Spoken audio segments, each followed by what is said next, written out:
This is Newsmax TV. House Republican Leader John Boehner drew attention to an upcoming milestone in Iraq during his weekly news conference Thursday morning.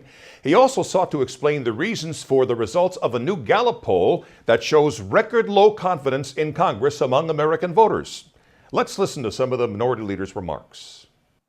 This is the people's house, and the American people and their members of Congress have the right to read these bills before they're voted on. And it's the first plank of a transparency initiative that Republicans released last fall that called for posting all bills on the internet for at least 3 days before they're brought to the floor of the House for a vote.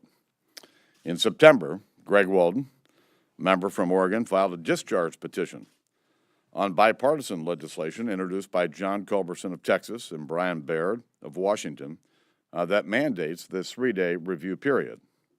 And earlier today, I posted this idea on America Speaking Out to give the American people a chance to have their way. And I think we need to have read the bill reform, and we need to have it now. I've also said that if we were fortunate enough to be in the majority, and I were fortunate enough to be the Speaker of the House, that I'd run the House differently than it's been run under both Democrats and Republicans.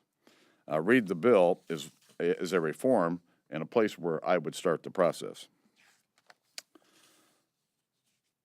For 18 months, we've had a government that believes that change is only possible by passing 2,000-page, trillion-dollar monstrosities one after another.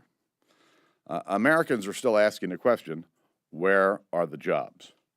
And all President Obama has to offer them is more stimulus spending, more debt, higher taxes, and more job-killing regulations.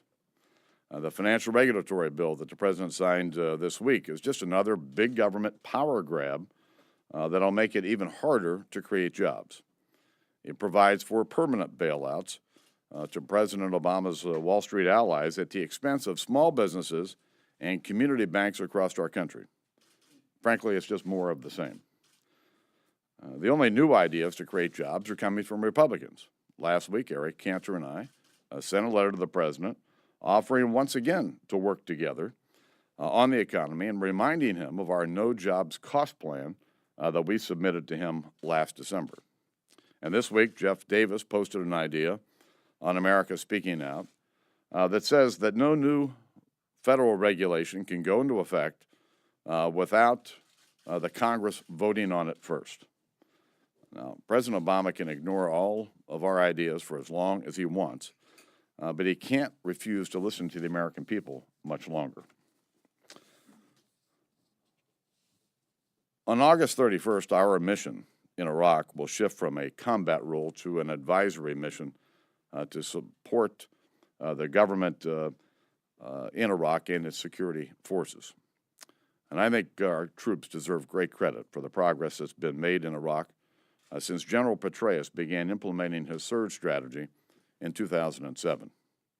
Recently, the Vice President said that success in Iraq is a result of President Obama's policies.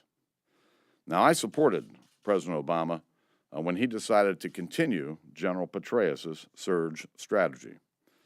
But here's my question. Where would Iraq be today if the plans that were supported by then Senator Obama and then Senator Biden and the rest of the congressional Democrats who wanted to pull out our troops and leave Iraq to the terrorists and more chaos?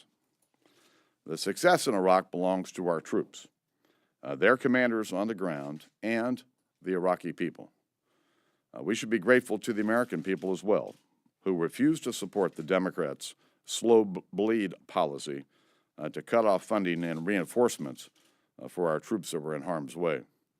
The resulting progress in Iraq is a testament to the courage and sacrifices of our men and women in uniform.